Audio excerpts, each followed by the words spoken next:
ఓం నమ శివాయ. భారత మాతా శివశక్తి అవతార్ సత్య గీతా మురళి తేదీ 7/11/2025. ప్రొద్దున పాఠము. పాత తేదీ 9/6/1968. ప్రియమైన పిల్లలు, గురువుని ఎప్పుడూ కూడా తండ్రి, టీచర్ అని పిలువజాలరు. మీరిప్పుడు తెలుసుకున్నారు, ఇక్కడ వీరు బేహద్ది యొక్క తండ్రి, అలాగే టీచరు కూడా. రచయిత రచన యొక్క ఆది, మధ్య, అంతిమాల జ్ఞానాన్ని ఇస్తారు. సత్యమైన సద్గురువు వీరు. వారు అందరినీ శాంతిధామానికి, సుఖధామానికి తీసుకువెళ్తారు. భక్తి మార్గంలో ఎంతోమంది గురువులు ఉన్నారు. సద్గురువు మాత్రం ఒకే ఒక్కరు. అక్కడ ఉండే గురువులు సద్గురువు కాలేరు, టీచర్ కూడా కాలేరు. టీచర్ దగ్గర ఏం ఆబ్జెక్ట్, లక్ష్యమో గమ్యమో ఉంటుంది, మేము ఇలా అవ్వాలి అనే దాని గురించి. వీరు సుప్రీం తండ్రి, సుప్రీం టీచర్, అలాగే సుప్రీం సద్గురు. సుప్రీం తండ్రి, టీచర్, సద్గురు ఇక్కడ ఒక్కరే. వారే సృష్టి యొక్క ఆది, మధ్య, అంతిమాల జ్ఞానాన్ని ఇస్తారు. ఈ జ్ఞానం ద్వారానే మీరు ఉన్నతంగా తయారవుతారు. ఇక్కడ మన ముందు ఎయిమ్ అండ్ ఆబ్జెక్ట్ నిలిచి ఉంది. మీరు 84 జన్మల చక్రాన్ని పూర్తి చేశారు. తిరిగి ఇప్పుడు ఇంటికి వెళ్ళాలి. ఇప్పుడు మీ యొక్క ఆత్మ, శరీరము రెండు కూడా పతితంగా మారిపోయాయి. ఆత్మ కూడా అవాస్తవంగా, శరీరం కూడా అవాస్తవంగా మారిపోయాయి. మనుషులంతా కూడా ఎందుకు కొరగాని వారిగా అయిపోయారు. మొదట సమృద్ధిగా ఉండేవారు ఇప్పుడు పేదవారిగా అయిపోయారు. తండ్రి తెలియచేస్తున్నారు, నేను కూడా పేదల పాలిటి పెన్నిధిని. నేను భారతదేశంలో వస్తాను. ఆత్మనే పారలౌకిక తండ్రిని పిలుస్తుంది. ఆత్మకు తెలుస్తుంది పరంపిత పరమాత్మ నా తండ్రి అని. తండ్రి తెలియచేస్తున్నారు, ప్రియాతి ప్రియమైన పిల్లలు, మీరు నన్ను పిలుస్తారు, అలాగే దయ చూయించమని, దుఃఖాన్ని హరించమని కోరుతారు. దుఃఖంలోనే అందరూ స్మృతి చేస్తారు, సుఖంలో ఎవరు కూడా గుర్తు చేయరు. భక్తి మార్గంలో ఎన్ని శాస్త్రాలు చదువుతారు, వాటి అర్థం మాత్రం తెలుసుకోజాలరు. మీరంతా పాత భక్తులు. భక్తిని మీరే ప్రారంభించారు. మీది అవ్యభిచారి శుద్ధమైన భక్తి. ఇప్పుడు అవ్యభిచారి శుద్ధమైన జ్ఞానం కావాలి. దానిని జ్ఞానసాగరుడైన శివబాబానే ఇస్తారు. వారు భక్తి మార్గంలోని శాస్త్రాలలో దిట్ట అని చెప్పవచ్చు. అలాగే శివబాబాను కూడా అథారిటీ అని చెప్పవచ్చు. కానీ వారి శాస్త్రాలను చదవరు. వారు జ్ఞానవంతులు. వారు చెబుతారు, ఈ శాస్త్రాల యొక్క జ్ఞానాన్ని తెలియచేస్తాను. మీ యొక్క బుద్ధిలో ఈ పూర్తి సృష్టి చక్రం యొక్క జ్ఞానము ఉంది. అందువల్లనే సోపానాలు తయారు చేయడం జరిగింది. భక్తి మార్గంలోని శాస్త్రాల్లో చాలా విషయాలు అభూత కల్పనలు ఉన్నాయి. శ్రీకృష్ణుడిని హింసావాదిగా చూపించారు. ఎవరైతే మొదటి స్థానంలో ఉండి స్వర్గానికి రాకుమారుడుగా ఉన్నారో వారిని డబల్ హింసకులుగా చూపించారు. దేవతలందరూ కూడా డబల్ అహింసకులు, కానీ వారు డబల్ హింసకులుగా తయారు చేశారు. ఇదంతా కూడా కల్పకల్పము కొనసాగుతూ వచ్చింది. తండ్రి వచ్చి స్వర్గాన్ని స్థాపన చేస్తారు. ఆ స్వర్గం నుంచి పునర్జన్మలు తీసుకుంటూ కిందకు దిగిపోతాము. అందరూ కూడా 84 జన్మలు తీసుకోజాలరు. ఇలాంటి ఆనవాయితీ ఏమి లేదు. ఒకే ఒక నియమం ఉంది, తక్కువలో తక్కువ ఒక జన్మ, ఎక్కువలో ఎక్కువ 84 జన్మలు.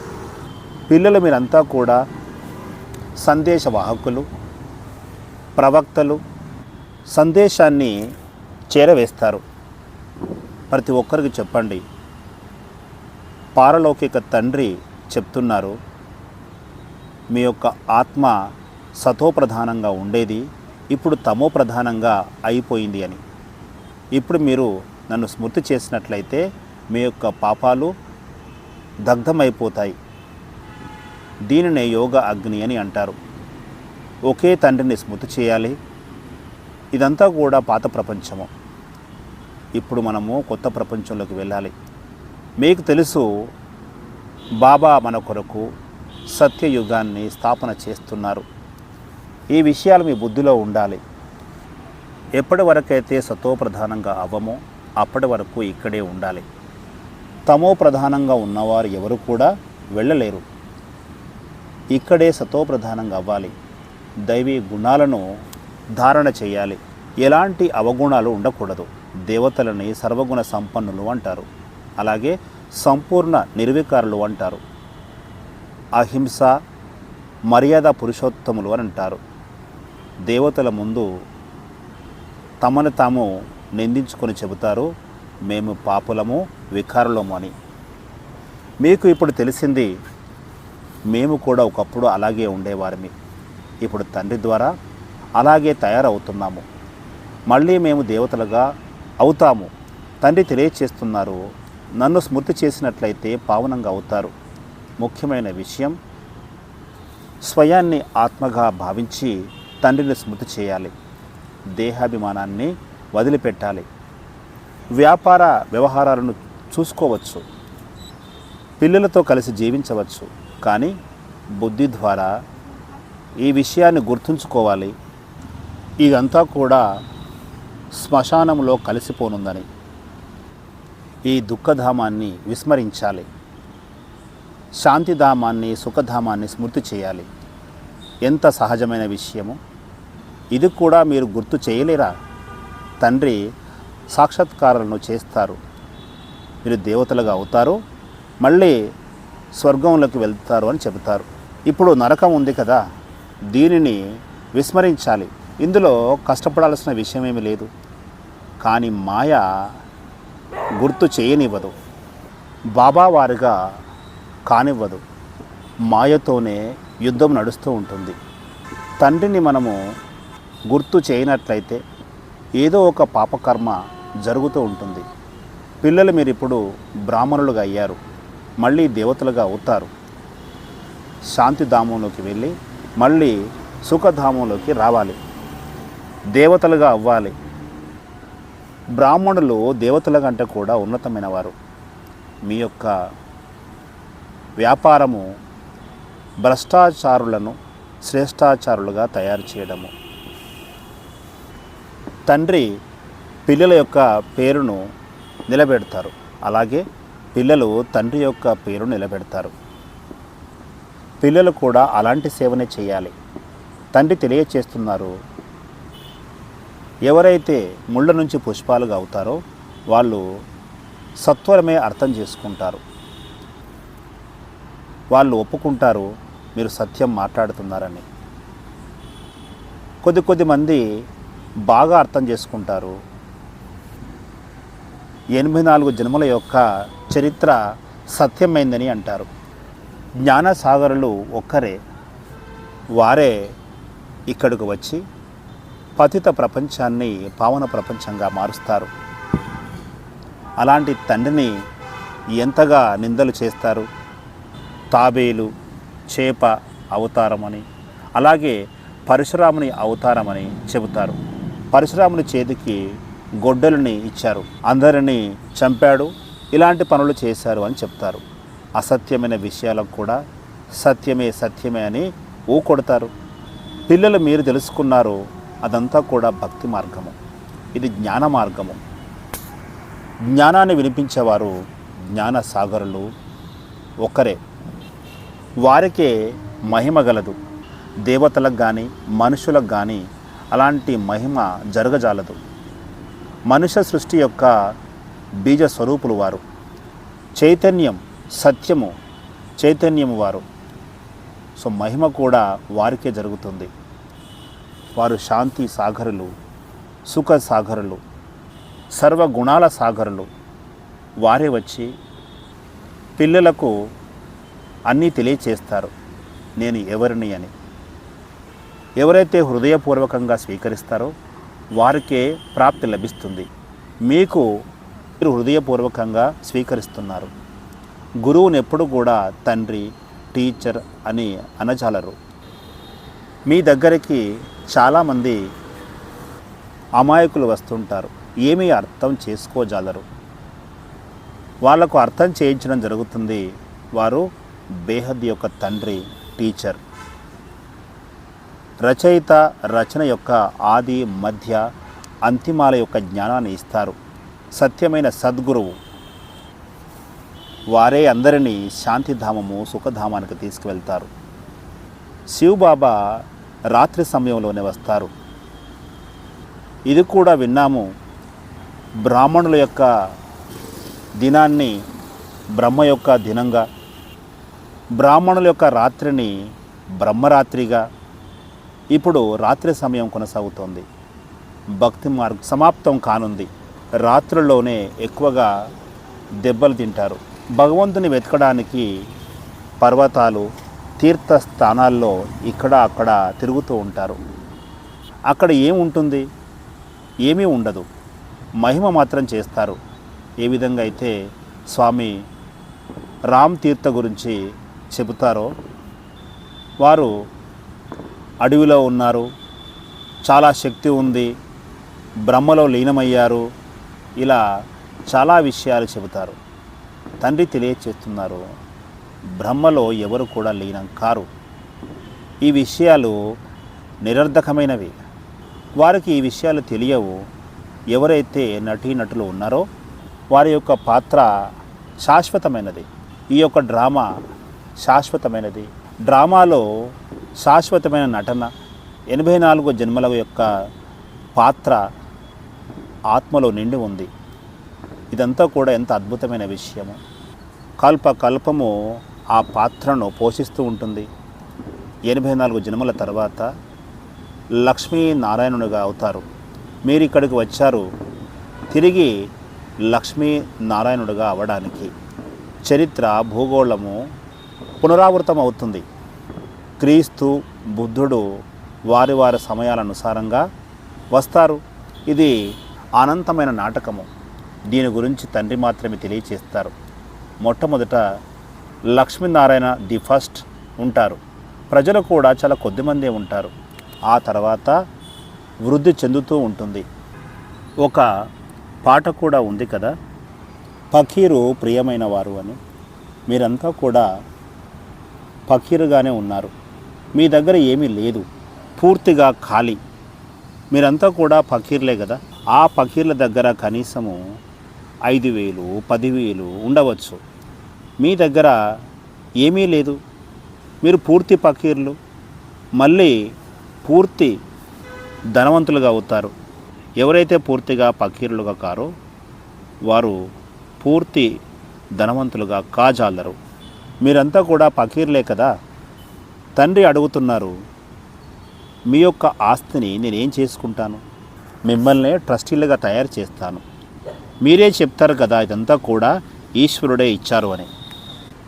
ఒకవేళ ఈశ్వరుడే ఇచ్చి వారే తిరిగి తీసుకుంటే ఎందుకు బాధపడతారు? మంచిది. ఈరోజు సద్గురువారము. బృహస్పతి, వృక్షపతి యొక్క దశ మీకు కలుగుతుంది. బృహస్పతి దశను ఉన్నతోన్నతమైనదిగా చెబుతారు. పిల్లలైన మీకు ఉన్నతోన్నత దశ కొనసాగుతోంది. కొంచెం జ్ఞానం విన్నా కూడా స్వర్గంలో తప్పకుండా వస్తారు. మీరు ఈ కర్తవ్యాన్ని నిర్వహిస్తూ ఉండాలి. మీ సమానంగా ఇతరులను తయారు చేయాలి. సేవ చేస్తూ వెళ్ళండి. ఎవరైతే సేవాదారులుగా ఉంటారో వారితో పాటు పోటీ పడండి. దేవాలయాలకు వెళ్ళి సేవ చేయండి. మీరు సందేశకులు కదా. క్రీస్తు, బుద్ధుడు వీళ్ళంతా కూడా సందేశకులను అనుకుంటున్నారా? వారు తండ్రి యొక్క సందేశాన్ని ఇవ్వరు. తండ్రి స్వయంగా వచ్చి సందేశాన్ని ఇస్తారు. అది విని మీరు అందరికీ ఇస్తారు. చెప్పండి, తండ్రి వచ్చారు, అలాగే తెలియచేస్తున్నారు. మీరు ఆత్మలు తమో ప్రధానం నుంచి సతో ప్రధానంగా అవ్వడానికి నన్ను స్మృతి చేయండి. అలా చేస్తే మీ పాపాలు దగ్ధమవుతాయి.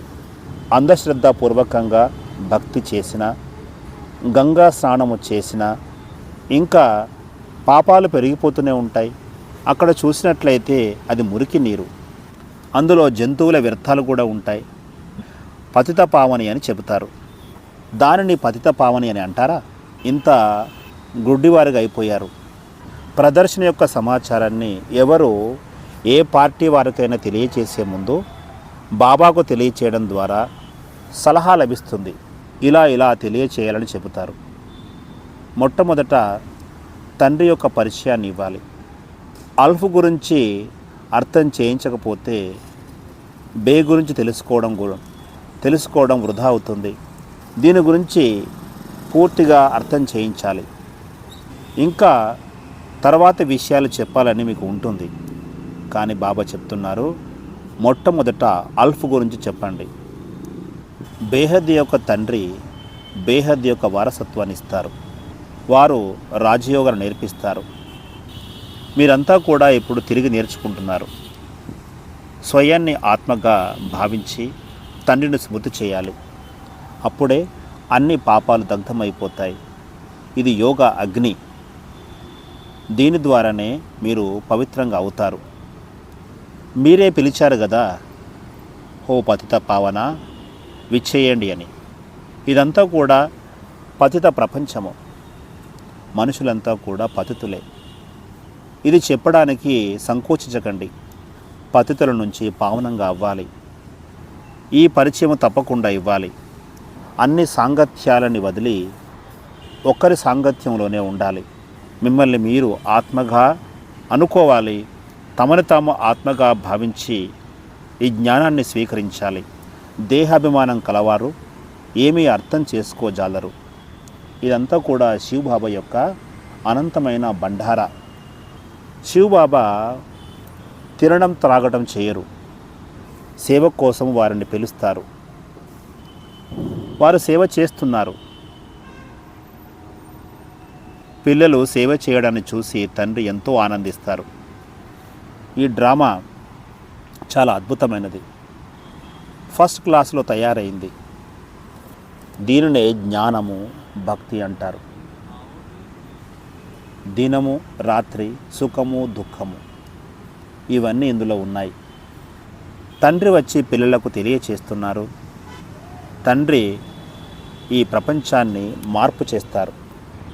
ఈ విషయం కూడా మీకు తెలుసు. భక్తి మార్గంలోని గురువుల రాజ్యం కొనసాగుతోంది. వారి వెనుక ఇప్పటికీ ఉన్నారు. చాలామంది అనుకుంటారు ఈ సన్యాసులు ఏం చేస్తారు అని. భారతదేశం యొక్క సేవ చేయరు. భ్రష్టాచారులు శ్రేష్టాచారులుగా ఎలా అవుతారు? కానీ వారు అనుకుంటారు సన్యాసులు శ్రేష్టాచారులు అని. కానీ మీరు తెలియచేస్తున్నారు వారు కూడా భ్రష్టాచారులే. శ్రేష్టాచారులు అంటే లక్ష్మీనారాయణులే. వారి మహిమనే ఉన్నతమైనది. సన్యాసుల యొక్క పాత్ర వెనుకాల ఉంటుంది. వారిది నివృత్తి మార్గము. రాత్రికి పగలుకున్న తేడా ఉంది. మనుషుల యొక్క బుద్ధికి తుప్పు పట్టి ఉంది. ఏ విషయాన్ని కూడా అర్థం చేసుకోజాలరు. స్మృతి ద్వారానే ఆ తుప్పు తొలగిపోతుంది. అప్పుడే కొత్త ప్రపంచానికి యజమానులుగా అవుతారు. చెత్తను అగ్నిలో వేసి దగ్ధం చేస్తారు. ఈ ప్రపంచానికి అగ్ని అంటుకోనుంది. ముఖ్యమైన విషయము సోపానాల చిత్రము.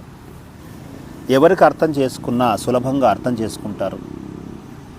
బాబా చెప్తున్నారు, ఇక్కడ కూర్చున్న వారంతా కూడా స్వదర్శన చక్రధారులు.